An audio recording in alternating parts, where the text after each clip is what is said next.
Viewers, आज हम बाजू के कफ लगाने का तरीका और उसमें प्लेटें डालने का तरीका आपको बताएंगे पूरी डिटेल के साथ। तो ये हमारे पास कफ है, ठीक है। उसके पास ये बाजू है। आपने बाजू को इस तरह पहले इस्त्री की मदद से बैठा लेना है। उसके बाद आपने यहाँ से जो बाजू है वो बिल्कुल ठीक कर लेना है, ठीक है। छांट लेना आगे से, बाजू बराबर कर लेना है, ठीक है। उसके बाद आपने एक पाँव यानी कि मशीन का एक पैर, या जिसको आप आधा इंच भी कह सकते हैं, इस तरह आपने इस्त्री की मदद से जो आपने फोल्ड कर लेना है, ठीक है। उसके बाद आपने फोल्डिंग करने के बाद आपने क्या करना है कि आपने इन दोनों को इस तरह से मिला के यहाँ पे सेंटर पे आपने एक छोटा सा कट लगा लेना है या आपने निशान लगा लेना है। उसके बाद काफ का भी आपने इसी तरह ही करना है, आपने सेंटर पे कर दे। और उसके बाद ये हमने सेंटर, बाजू का सेंटर और काफ का सेंटर आपस में मिला लेना है इस तरह से। उसके बाद यहाँ से हमने सिलाई शुरू करनी है। उसके बाद दोस्तों आपने ये जो बटन टेक है इसको बिल्कुल काफ के कॉर्नर के साथ मिला लेना इस तरह से।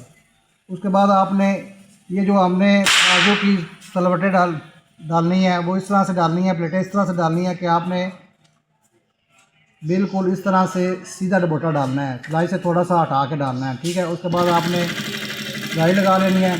यहाँ से दोस्तों आपका ख्याल रहे कि यहाँ से बिल्कुल दोनों बराबर हों।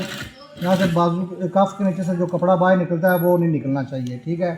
उसके बाद आपने इस तरह से कॉर्नर पे सिलाई लगा लेनी है।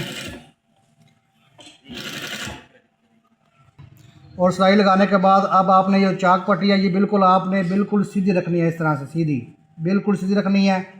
और उसके बाद आपने इसको भी नीचे से थोड़ा सा खींच के इसको बिल्कुल बराबर कर लेना है, ताकि कफ के जो साइड पे कपड़ा आता है वो आपका नहीं आना चाहिए।